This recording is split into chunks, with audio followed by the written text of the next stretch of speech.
Оскар Вайльд. Портрет Доріана Грея. Глава 19. Не трэба мне ўвесь час паўтараць, што вы вырашылі стаць лепей, прамовіў лорд Генры, акунаючы свае белыя пальцы у чырвона-медную чашу з ружовай вадой. Вы сама дасканаласць. Калі ласка, не зменьвайцеся. Доріан пакруціў галавой. Не, Гары, у сваім жыцці я нарабіў занадта шмат жахлівых рэчаў. Я больш не хачу грашыць. І літаральна учора пачаў рабіць добрыя справы. І дзе ж гэта вы былі ўчора? На вёсцы, Гары. У вёсцы любы чалавек можа стаць праведнікам, з усмешкай вымавіў лорд Генры. Там няма ніякіх спакус.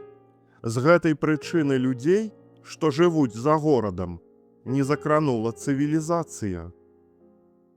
Бо далучыцца да цывілізацыі справа вельмі нялёгкая.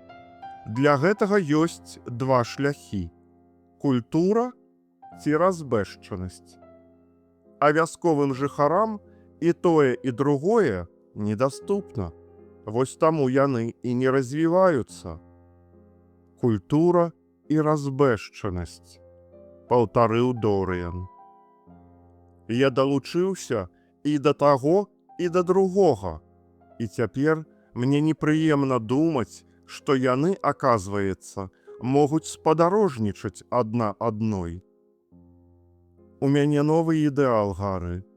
Я вырашыў стаць іншым чалавекам і адчуваю, што ўжо змяніўся.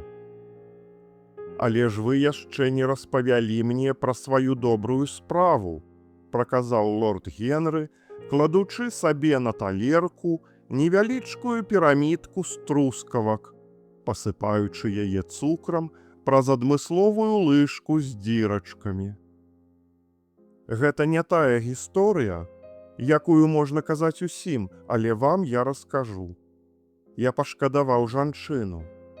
Яна вельмі прыгожая. Хеці, вядома, не з нашага кола. Простая вясковая дзяўчына. Але я яе шчыра пакахаў. Увесь травень я ездзіў да яе 2-3 разы на тыдзень. Нарэшце, яна паабяцала паехаць са мной у горад. Учора яна сустрэла мяне ў садзе. Мы павінны былі з'ехаць з ёй сёння досвіткам. І раптам я сказаў сам сабе: я не псавацьму жыццё гэтай дзяўчыне. Я не зняславіцьму яе.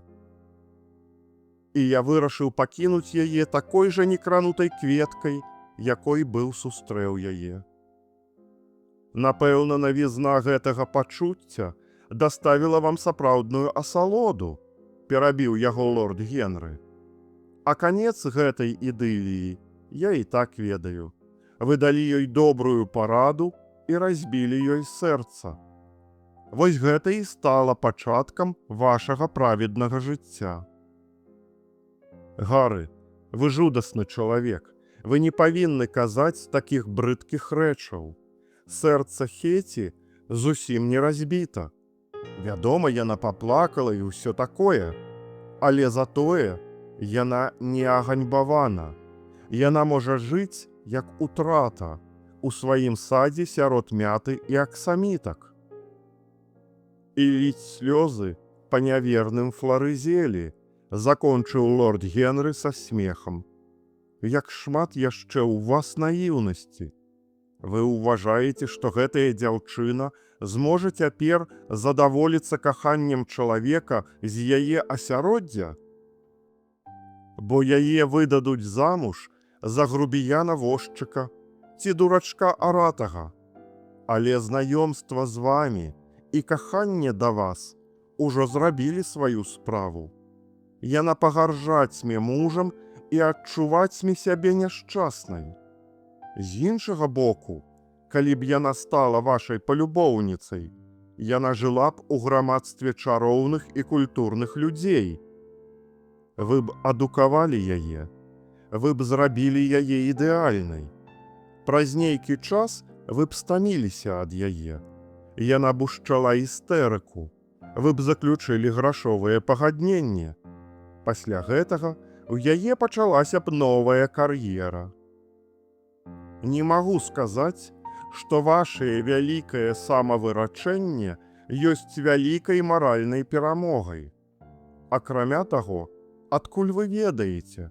Можа, вашая Хеці плыве зараз як Афелія дзе-небудзь сярод гарлачыкаў у сажалцы? Гары, гэта невыносна. Што б вы ні казалі, я ведаю, што зрабіў правільную рэч. Бедная Хеці. Сёння раніцай, калі я праязджаў верхам міма іх фермы, я бачыў у вакне яе твар, белы, як кветкі язміну. Не спрабуйце мяне пераканаць, што мая першая за столькі гадоў добрая справа насамрэч ледзь не злачынства. Але даволі пра гэта. Лепш раскажыце пра сябе. Што чуваць у Лондане? Людзі ўсё яшчэ гавораць пра знікненне Бэзіла. А я думаў, што ім гэта ўжо надакучыла, сказаў Дорыян. Што вы? Пра гэта кажуць усяго толькі 1,5 месяца. А нашым людзям цяжка мяняць тэму часцей, чым раз на 3 месяцы. Праўда, у гэтым сезоне ім вельмі пашанцавала. Столькі падзей, мой развод, самагубства Элана Кембела, а зараз яшчэ і загадкавае знікненне мастака. У Скотленд-Ярдзе па-ранейшаму настойваюць, што чалавек, які з'ехаў у Парыж начным цягніком з вакзала Вікторыя, гэта і быў небарака Бэзіл. А французская паліцыя сцвярджае, што Бэзіл увогуле не прыязджаў у Парыж. Напэўна, праз тыдзень-другі мы пачуем, што яго бачылі ў Сан-Францыска. Дзіўная справа. Як толькі хто-небудзь бясследны знікае, адразу ж разносяцца чуткі, што яго бачылі ў Сан-Францыска. Выдатны горад мусі быць гэты Сан-Францыска. А вы як лічыце, Гары, куды мог падзецца Бэзіл? Запытаў Дорыян, падымаючы шклянку з бургундскім і разглядаючы віно праз святло. Без паняцця. Калі Бэзілу жадаецца хавацца, гэта ягоная справа. Калі ён памер, я не хачу пра яго ўспамінаць. Смерць – гэта адзіная рэч, аб якой я думаю з жахам. Яна мне ненавісная. Чаму? А таму, што ў наш час чалавек усё можа перажыць, акрамя смерці. Ёсць толькі 2 з'явы, якія ўсё яшчэ застаюцца невытлумачальнымі і нічым не апраўданымі. Смерць і вульгарнасць. Давайце пяройдзем у музычны пакой і там вып'ем кавы. Я хачу, каб вы мне сыгралі Шапена. Мужчына, з якім збегла мая жонка, граў Шапена выкшталцона. Бедная Вікторыя. Быў час, калі яна была безнадзейна закахана ў вас, Дорыян. А вы былі такі чароўны і абыякавы. Ведаеце, я вельмі сумую па ёй. Яна ніколі не была нуднай. Без яе у доме вельмі адзінока. Зразумела, сямейнае жыццё – гэта толькі дрэнная звычка, але нават з самымі благімі звычкамі цяжка расставацца. Дорыян устаў з-за стала і, прайшоўшы ў суседні пакой, сеў за раяль. Яго пальцы забегалі па чорных і белых клавішах. Гары, а вам не прыходзіла ў галаву, што Бэзіла маглі забіць? Лорд Генры пазяхнуў. Бэзіл вельмі вядомы, і ў яго танны гадзіннік.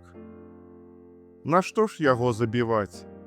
І ворагаў у яго няма, таму што ён не быў дастаткова прадбачлівы, каб абзаводзіцца імі. Вядома, ён вельмі таленавіты мастак, але пры гэтым празмерна нудны. Бэзіл зацікавіў мяне толькі аднойчы. Гэта было шмат гадоў таму, калі ён прызнаўся мне, што вы натхняеце яго, даяце яму стымул да творчасці. Значыць, ні ў каго не было здагадак, што яго маглі забіць? У некаторых газетах такія здагадкі выказваліся, але я ў гэта не веру. У Парыжы, праўда, ёсць вельмі падазроныя месцы, але Бэзіл не такі чалавек, каб там з'яўляцца. А што б вы сказалі, Гары, калі б я прызнаўся вам, што гэта я забіў Бэзіла? Сказаў бы, што вы, мой сябар, спрабуеце выступіць не ў сваёй ролі. Усялякае злачынства вульгарнае. Роўна гэтак жа, як усялякая вульгарнасць злачынная. Злачынцы заўсёды людзі з найніжэйшых класаў. Мне здаецца, што для іх злачынства тое ж самае, што для нас мастацтва. Проста сродак, з дапамогай якога можна атрымаць моцныя адчуванні. Сродак для атрымання моцных адчуванняў? Значыць, па-вашаму, чалавек, які здзейсніў забойства адзін раз, можа зрабіць гэта зноў? О, здавальненне можна знаходзіць ва ўсім, што становіцца звычкай, усміхнуўся лорд Генры. Тым не менш, забойства гэта заўсёды памылка. Ніколі не варта рабіць таго, пра што нельга пабалакаць з сябрамі пасля абеду. Ну, пакінем у спакоі небараку Бэзіла. Хутчэй за ўсё, ён зваліўся з омнібуса ў сену, а кандуктар схаваў гэта, каб пазбегнуць непрыемнасцяў. Да, я схільны думаць, што менавіта так усё і было.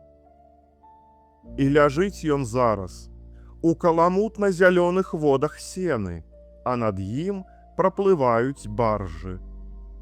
Ведаеце, Дорыен, наўрад ці ён быў бы здольны стварыць яшчэ што-небудзь шэдэўральнае ў жывапісе. Яго працы за апошнія 10 гадоў сталі значна слабейшымі. Дорыен у адказ толькі ўздыхнуў, а лорд Генры прайшоўся з кута ў кут і стаў гладзіць яванскага папугая, які сядзеў на бамбукавай жэрдцы. Як толькі яго пальцы дакрануліся да спіны гэтай буйной птушкі, яна закрыла белымі павекамі свае чорныя шкляныя вочы і пачала разгойдвацца. Так, працягваў лорд Генры, карціны Бэзіла сталі нашмат горш. Пакуль вы з ім сябравалі, ён быў вялікі мастак. Потым вашае сяброўства скончылася. Напэўна, ён вам надакучыў. Калі так, то Бэзіл, імаверна, не мог дараваць вам гэтага, так робяць усе нудныя людзі. Дарэчы, што сталася з вашым цудоўным партрэтам? Я, здаецца, ні разу не бачыў яго з таго часу, як Бэзіл падарыў яго вам. А, прыгадваю, вы казалі мне некалькі гадоў таму, што адправілі яго ў Сэлбі, і ён ці то згубіўся па дарозе, ці то яго скралі. Няўжо ён так і не знайшоўся?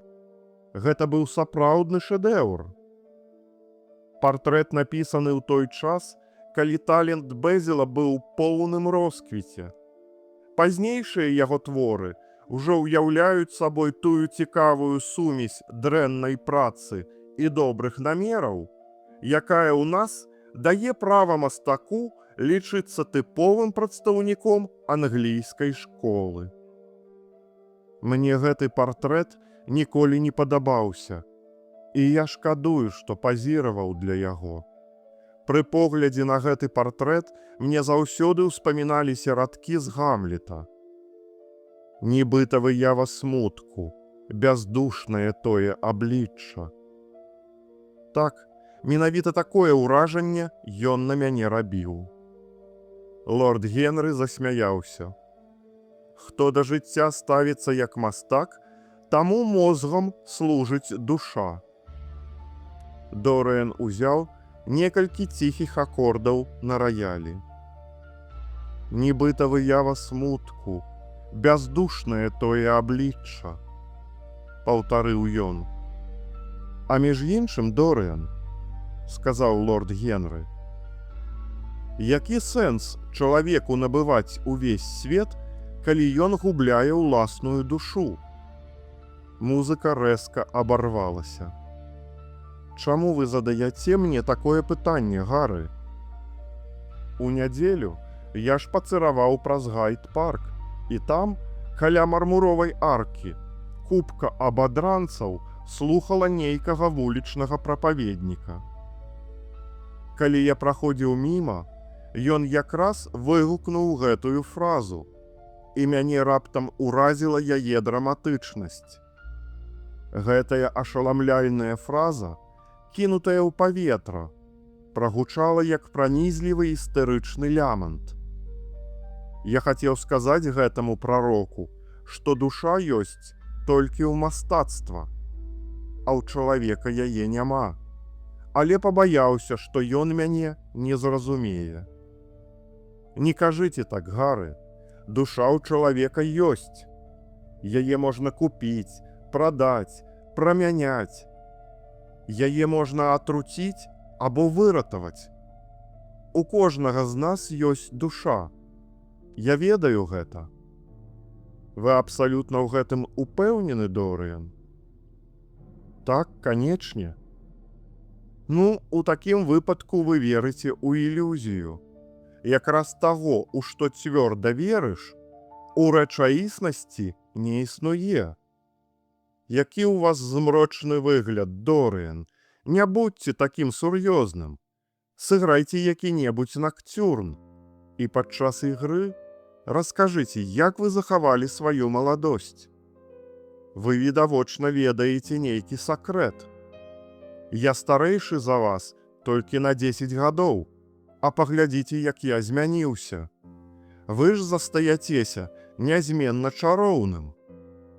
Гледзячы на вас, я прыгадваю дзень нашай першай сустрэчы. З цягам часу вы, вядома, змяніліся, але знешне ані крышачкі. Жадаў бы я даведацца пра ваш сакрэт. Каб вярнуць маладосць, я гатовы зрабіць усё на свеце. Толькі не займацца гімнастыкай, не ўставаць рана і не весці дабрадзейны лад жыцця.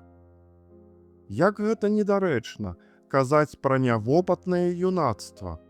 Я з павагай слухаю меркаванні толькі тых, хто нашмат маладзейшы за мяне.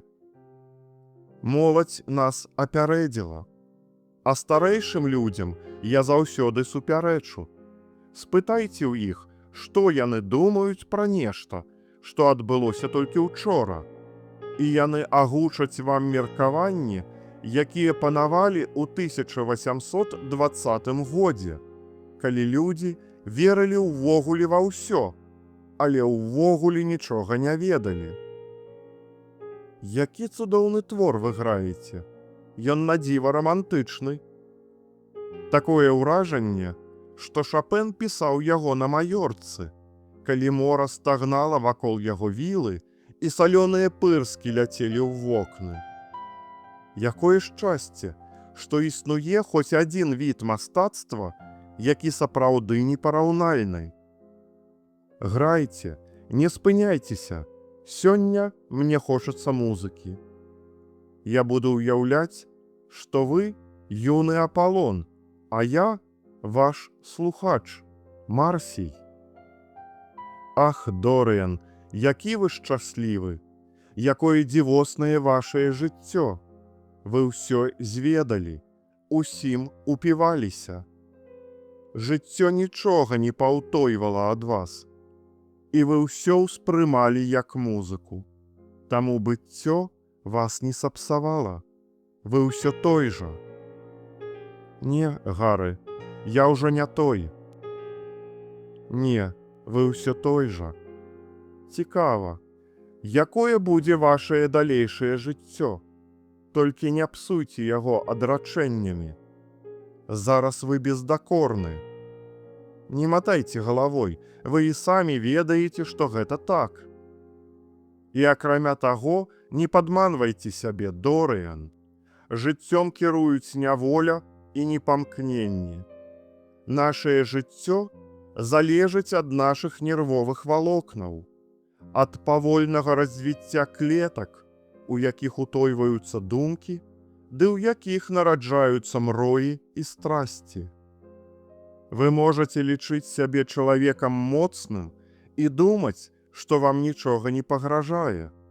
А між тым, выпадковае асвятленне прадметаў у пакоі, тон ранішняга неба, парфума, якая калісьці вам падабалася, радок забытага верша, які зноў сустрэўся вам у кнізе, музычная фраза з п'есы, якую вы даўно ўжо не гралі. Вось ад якіх дробязяў залежыць плынь жыцця, Дорыян. Нашыя ўласныя пачуцці гэта пацвярджаюць.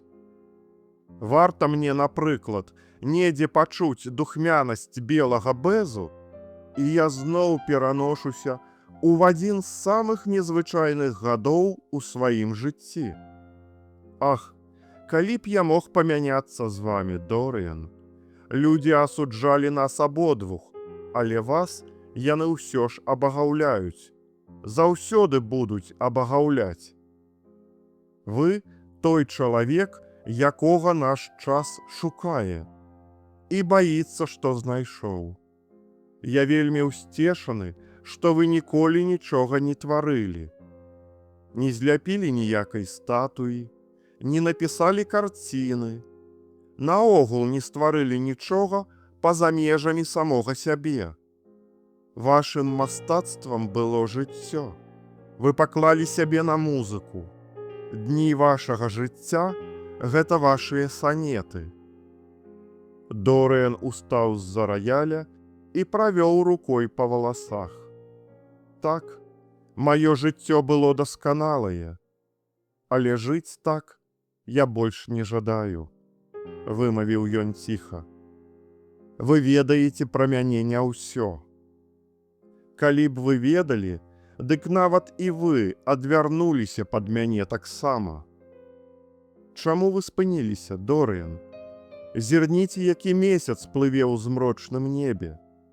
Селена чакае, каб вы зачаравалі яе сваёй музыкай, і пад гукі вашай мелодыі яна наблізіцца да зямлі. Не хочаце граць? Ну дык давайце пойдзем у клуб. Там будзе адзін малады чалавек, які прагне з вамі пазнаёміцца. Гэта лорд Пул, старэйшы сын Борнмута. Ён ужо капіруе вашыя гальштукі і моліць, каб я пазнаёміў яго з вамі. Ён трохі нагадвае вас.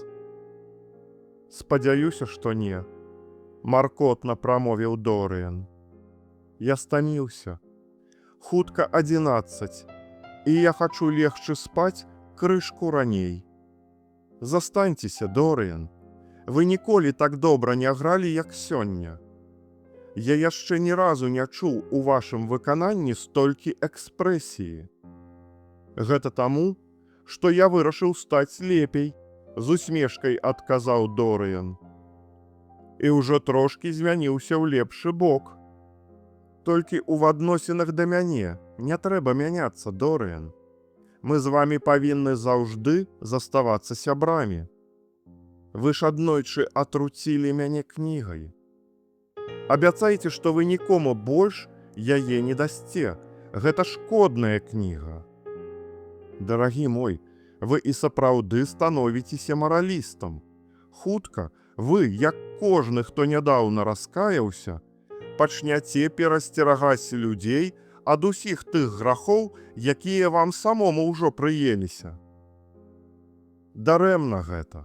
Мы такія, якія ёсць. А атруціць вас кнігай я ніяк не мог. Такога не бывае. Мастацтва не ўплывае на дзеянні чалавека. Наадварот, яно паралізуе жаданне дзейнічаць. Так званыя амаральныя кнігі – гэта толькі тыя кнігі, якія паказваюць свету яго заганы. Вось і ўсё. Прыходзьце да мяне заўтра, Дорыен. У 11 я буду ездзіць вярхом, і мы можам пакатацца разам. А потым мы можам завітаць на ланч да нашай маленькай герцагіні. Яна наракае, што вы зусім перасталі ў яе бываць. Магчыма, Глэдзіс вам ужо надакучыла. Я гэта прадбачыў. Яе дасціпнасць дзейнічае на нервы. Ва ўсялякім разе, я чакацьму на вас у 11. Вы сапраўды гэтага хочаце, Гары? Безумоўна, у парку цяпер так хораша. Бэс там цвіце так пышна, як ён красаваў толькі ў той год, калі я ўпершыню сустрэў вас. Добра, я прыйду. Дабранач, Гары. Каля дзвярэй Дорыен спыніўся, быццам хацеў сказаць нешта яшчэ, але толькі ўздыхнуў і выйшаў з пакоя.